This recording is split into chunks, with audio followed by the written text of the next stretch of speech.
Un problème de charge existe sur ce véhicule, allons voir ce qui se passe. Je m'installe au volant et je mets en route ce véhicule. Comme vous pouvez le constater, un bip et un message au tableau de bord signalent bien un problème de charge batterie. Aujourd'hui, dans ce TechniBoost, je vais vous expliquer comment contrôler un alternateur piloté qui équipe l'ensemble des véhicules modernes. Mais avant tout, pour comprendre comment fonctionne cette technologie, commençons par les prérequis indispensables. C'est bon, la courroie d'accessoires est bien en place. Maintenant, réalisons un contrôle de charge de l'alternateur. Avant tout contrôle de charge, il est nécessaire de mettre des consommateurs sur le véhicule. Les phares, la ventilation habitacle, la lunette arrière dégivrante, etc. Éléments indispensables pour s'assurer que la batterie baisse en voltage. Ainsi, l'alternateur, quelle que soit la technologie, aura pour mission de recharger la batterie. Je démarre le véhicule et l'accélère entre 1500 et 2000 tours. Comme on peut le constater, la tension augmente progressivement. Cela signifie que l'alternateur charge bien.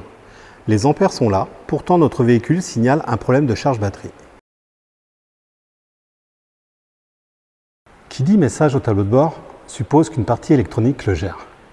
On va donc devoir connecter un outil de diagnostic sur la prise OBD du véhicule. On lance une lecture complète de tous les calculateurs pour mieux comprendre notre problème. Comme nous pouvons le voir, le B120F indique un problème de communication avec le composant alternateur. Le B1211, le B1266 et le B1267 sont présents à cause du premier code défaut. Ils vont interdire la fonction stop and start du véhicule. Maintenant, allons voir les valeurs de pilotage que nous donne l'outil de diagnostic. On s'aperçoit que le pilotage exprimé en pourcentage est proche de 92%, ce qui explique la valeur lue tout à l'heure au multimètre. Elle indique que notre alternateur débite bien pour venir charger la batterie. Alors, pourquoi avons-nous ce message au tableau de bord ? Sur cette génération d'alternateurs pilotés, l'excitation est réalisée par une partie électronique intégrée dans le régulateur de l'alternateur. En fonction des besoins, le calculateur va transmettre des ordres pour moduler la puissance de l'alternateur. 3 stratégies de charge peuvent être ainsi mises en action. Le mode charge maximale, utilisé lorsque la batterie a une tension faible, ce qui implique une recharge rapidement. Le mode charge minimale, la batterie est suffisamment chargée, il n'y aura donc pas besoin de solliciter l'alternateur. Le mode récupération d'énergie, dans les phases de décélération ou de freinage, on demandera à l'alternateur de produire de l'électricité. Ainsi, sur ce fil piloté, un échange de données a lieu en permanence.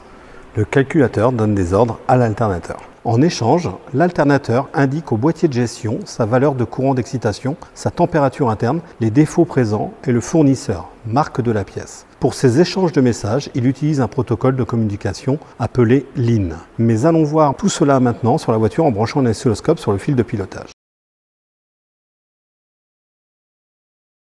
Je branche l'oscilloscope sur le fil du petit diamètre de l'alternateur.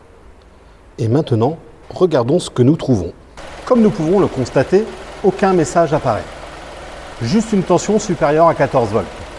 Ce qui me laisse supposer qu'on rencontre un problème de faisceau.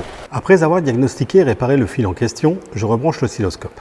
Voilà maintenant, regardez, on a bien un message qui véhicule sur notre fil. Mais je suis incapable de vous dire ce qu'il raconte. C'est ce que l'on appelle un message multiplexé. Vous retrouverez une première explication donnée par Sébastien sur la compréhension d'un message multiplexé dans le TechniBoost numéro 16 sur le capteur Cent. Mais au fait, rappelez-vous, avec le fil coupé, notre alternateur délivrait une tension de 14 volts 7. On peut donc déduire qu'il était excité sans qu'aucun message soit possible entre les deux composants.